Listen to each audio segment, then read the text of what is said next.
오늘은 예수님의 탄생과 관련하여 나타나는 주변 인물들을 통해서 하나님께서 우리에게 알려주시고자 하는 바가 무엇인지 한번 생각해 보는 시간을 가져보려고 합니다. 그 앞에서 찬양에서 불렀듯이 목자들 나오고요, 동방박사 나오고, 이런 주변 인물들을 생각해 보면 당연히 주연은 예수님이시지만 그래도 비중 있는 조연으로 빠지지 않고 등장하는 동방박사와 그리고 여기 나오는 목자들을 우리가 생각해 볼 수 있습니다. 이 동방박사와 목자들은 과연 하나님께서 뭐 때문에 등장시켜서 이 자리에 배치시키셨는지 한번 생각해 보자는 거죠. 왜냐하면 하나님께서는 아무런 이유 없이 의미 없이 우연히 모든 인물들을 자리에 두신 것이 아닐 테니까 말이죠. 먼저 배경을 보면 이렇습니다. 1절에서 가이사 아우구스토가 영을 내려서 천하로 다 포적하게 했다라고 말하죠. 이때는 이스라엘이 로마의 식민지 상태에서 보다 제대로 세금을 걷기 위해서 아마 포적 조사를 한 것으로 보입니다. 그래서 누구는 밭이 몇 대기가 있고 누가 어디 출신이고 이런 것을 제대로 조사하게 하기 위해서 보낸 거죠. 그러다 보니까 요셉은 당연히 베들레헴을 가게 됩니다. 자, 왜 당연히 베들레헴인가를 한번 생각해 보시면 오늘 본문에 힌트가 있어요. 자, 천사가 나타나서 다윗의 동네에 가라고 목자들한테 얘기하죠. 그러면 다윗의 동네라고 하면 여기가 딱 베들레헴이라는 것을 알아요. 그리고 예수님을 부를 때 사람들이 다윗의 자손 예수여라고 하죠. 그러니까 요셉은 다윗의 직계입니다. 그러니 당연히 자연스럽게 베들레헴으로 가게 되는 것이죠. 그 베들레헴으로 가는 중에 이미 만삭인 상태였고 가자마자 출산했다라고 오늘 본문은 나옵니다. 그래서 거기 있을 때 해산할 날이 차서 첫 아들을 낳아 강보에 싸서 부유에 이었다라고 말하죠. 자, 이런 예수님의 출생과 동시에 후출을 받은 사람들 혹은 선택받은 사람들이 있습니다. 그들은 바로 목자였습니다. 이 목자들은 들에서 양을 치다가 천사들이 그들을 찾아와서 다윗의 동네로 가서 강보의 구유에 놓인 아이를 보면 그가 진표인 줄 알고 그를 찾아 경배하라라고 알려주십니다. 그러자 양들을 어떻게 했는지는 모르겠어요. 저도 참 궁금합니다. 이 양들을 데리고 갔을까? 내버려 두고 갔을까? 어쨌든 급하게 이 목자들이 베들레헴으로 찾아가서 예수님을 찾아뵙고 경배하며 그가 천사들에게 들었던 얘기를 했을 때 마리아가 이 말을 기억했다라고는 본문을 나와 있죠. 그럼 왜 목자일까? 하필. 사실 목자하면 여러분의 머릿속에 떠오르는 이미지는 사람마다 다르겠지만 이런 이미지가 떠오를 거예요. 분명 어디서 봐도 모델 핏의 그 예수님 얼굴에 어린 양을 안고 있는 이 목자의 얼굴이 제일 먼저 떠오르실 겁니다. 그냥 그림으로 우리가 많이 봤잖아요. 목자이신 예수 그리스도, 목자장이신 예수 그리스도 하면서 예수님은 보통 이 수염 이렇게 나 있고 빨간 옷 하나 걸치고 있는 되게 펀치라고 잘생긴, 머리는 길어야 되고 그러니까 펌이 들어간 머리죠. 그런 예수님의 모습에 지팡이 하나 들고 양을 안고 있는 이런 모습 생각하시잖아요. 그래서 그냥 예수님 목자 이렇게 하면 뭐 크게 거부감이 없습니다. 그렇지만 애석하게도 목자는 이때 당시에 하층민입니다. 원래 이스라엘이 밥벌이가 목축업이긴 했어요. 아브라함도 그렇고요, 이삭도 야곱도 그렇고. 그런데 저기 이 가나안 땅에 정착을 하고 난 이후부터는 어느새부턴가 목축업은 좀 뒤로 천하게 밀려나기 시작했습니다. 왜 그런 거 생각해보면 자연스러운 일일 수 있어요. 왜 그런가 하면 맨 처음 이스라엘의 조상들은 그들의 땅이 없었죠. 그러니까 목축업이 자연스러운 일입니다. 하지만 땅이 생기고 농경 문화가 발달할수록 목축업은 뒤로 밀려요. 그러니까 우리나라에서도 그 농사 짓는 농민이 가장 위에 있었고 상인이 밑에 있었잖아요. 백정은 그 밑에 치지도 않았잖아요. 목자라면 당연히 양도 치고 털도 깎고 양을 도축도 하겠죠. 그런 면에 있어서 좀 터부시 됐습니다. 그리고 여기저기 돌아다니면서 지금도 지금 주야간 초과 수당 없이 야간 수당 없이 지금 일하고 있는 거잖아요. 그런 근로 조건, 여러 가지 상황 때문에 목자들은 그때 당시 사회 주류층이 절대 아니었습니다. 우리가 생각할 때 이스라엘에서 목자하면 그냥 보통의 사람이라고 생각하겠지만 우리의 생각보다 더욱더 하층민입니다. 그런 그들을 찾아가셔서 천사를 통하여 예수 그리스도의 탄생을 알려주고 그들로 하여금 예수를 경배케 합니다. 여러분 사실 뭔가 오픈을 했을 때요, 가게를 오픈하거나 사업을 시작할 때 어떤 화환이 들어오느냐, 이거 상당히 신경 쓰이는 부분이라고 들었어요. 근데 사실 저도 여기 하면서 화환이 들어왔는데 저한테 온 게 아니고 저희 이제 본사와 관련된 화환이었는데 뭐 학교 총장 이름들, 뭐 기업 대표 이름들 오고 막 화환이 들어오니까 사람들이 와서 물어봐요. 저는 모르죠. 저는 뭐 모르는 분입니다라고 설명할 수밖에 없는데 누가 화환이 달려 있느냐, 이게 참 중요한 거잖아요. 이 말은 뭐냐면 누가 방문했느냐, 누가 와서 설립할 때 뭐 축사를 했느냐, 이런 건 되게 중요하잖아요. 기왕이면 왕이 나셨으면 좀 높은 사람들이 와서 뭐 환영 인사를 하든지 대통령이 특사가 오든지 뭐 이렇게 해야 되잖아요. 근데 하나님께서 선택하신 건 목자들입니다. 가장 사회의 바닥층에 있는 이 목자들을 통하여서 그들을 축복하겠어요. 물론 우리의 기억 속에 예수님의 탄생을 축하하기에 왔던 파티 피플은 이 사람들만 있었던 건 아니에요. 동방 박사들도 있었죠. 근데 엄밀히 따지고 보면 동방 박사들은 나중에 여러분 마태복음 읽어보시면 아시겠지만 헤롯과 대면을 할 정도로 나름 레벨이 있는, 수준이 있는 사람들이었지만 어쨌거나 저쨌거나 구약의 기준으로 봤을 땐 이방인이지 않습니까? 그러니까 예수님의 탄생하는 그날 축하하는 축하 인사들의 면면을 보면 매우 상식에서 벗어난 것을 알 수 있어요. 이스라엘 상식으로 봤을 때는 이런 양치기 목자들이 올 것이 아니라 최소한 바리새파 사람들의 일원이든지 아니면 레위지파의 사람이든지 아니면 왕족이든지 이런 사람이 왔어야 되는 것이고, 동방 박사들이 선물을 가지고 오긴 했지만 이런 이방인들이 찾아와 경배할 것이 아니라 최소 왕족들이 와서 해야 되는 그런 상황인 거예요. 서기관들이나 서기상들이 와서 해야 되는 거겠죠.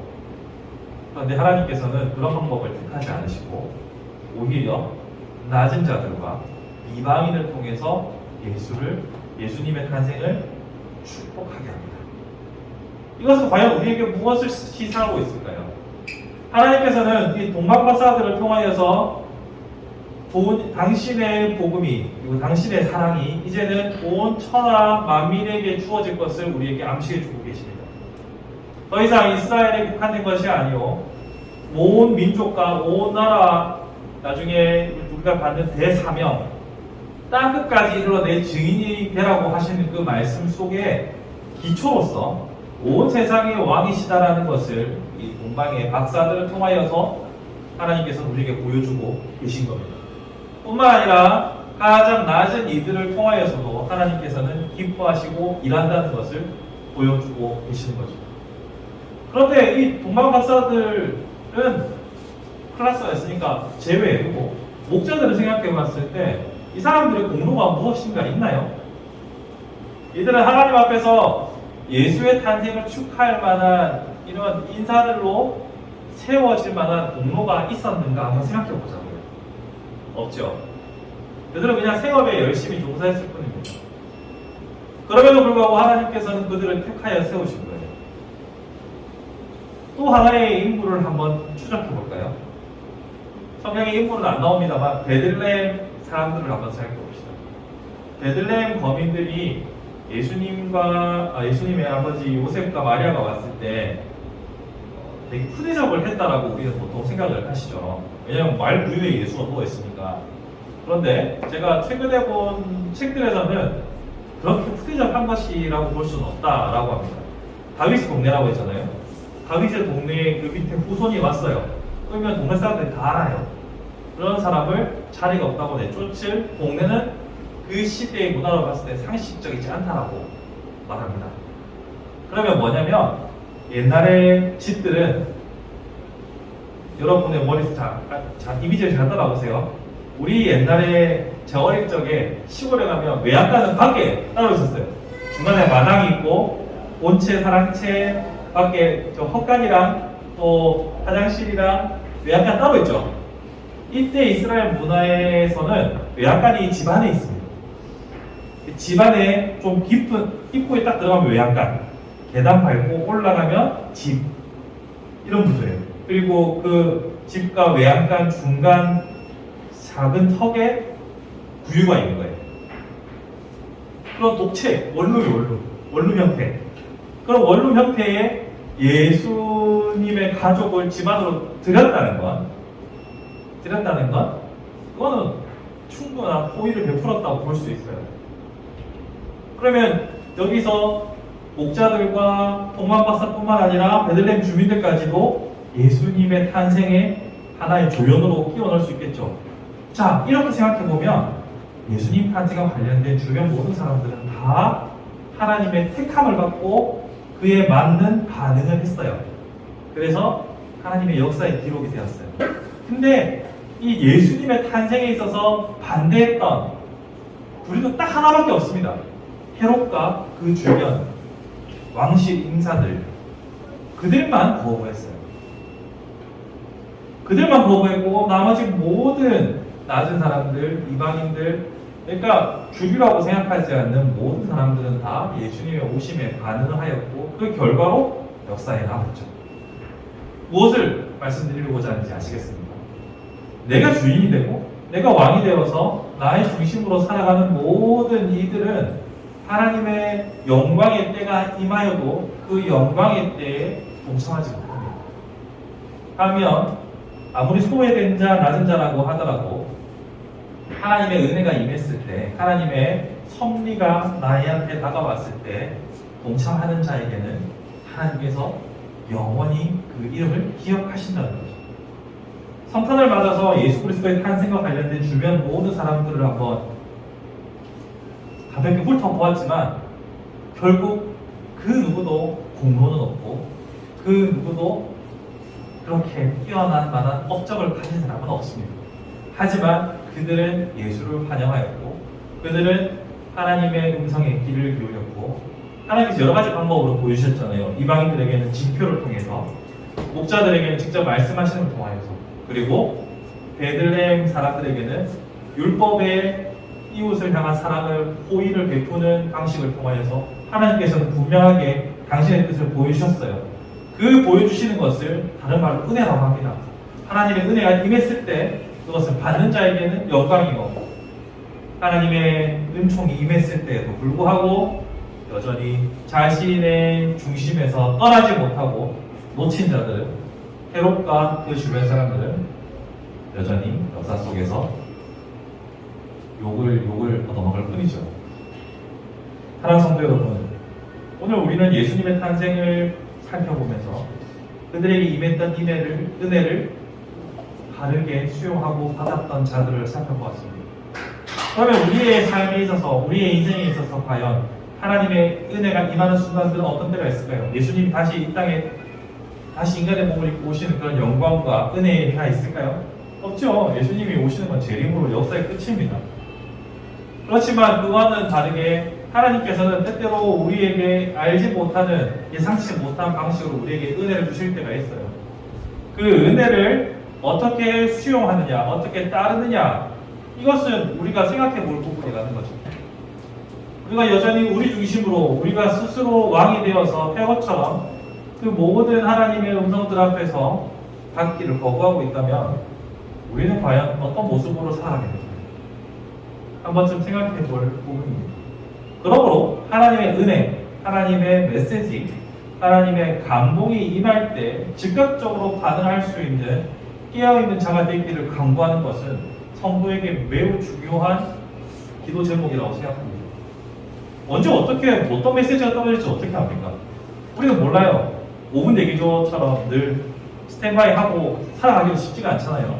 그렇기 때문에 하나님의 음성과 하나님의 감동이 있을 때 즉각적으로 순종할 수 있는 준비를 하는 것, 그런 도움을 구하는 것, 이것은 매우 필요한 지혜라고 생각합니다.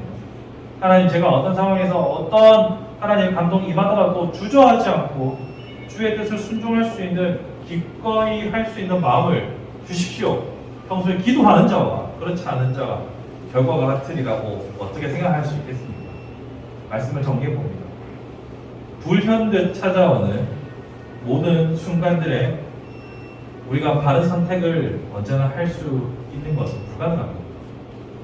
불현듯 찾아오기 때문에 더욱 그렇죠. 그러나 그 불현듯 찾아오는 모든 순간에도 하나님의 뜻을 따라가기를 소망하고 준비하는 자에게는 하나님께서 은혜를 베푸시리라 믿습니다. 여러분에게 불현듯 찾아오시는 하나님의 음성과 감동 앞에서 아멘으로 순종할 수 있는 복된 삶이 되기를 주님의 이름으로 축복합니다.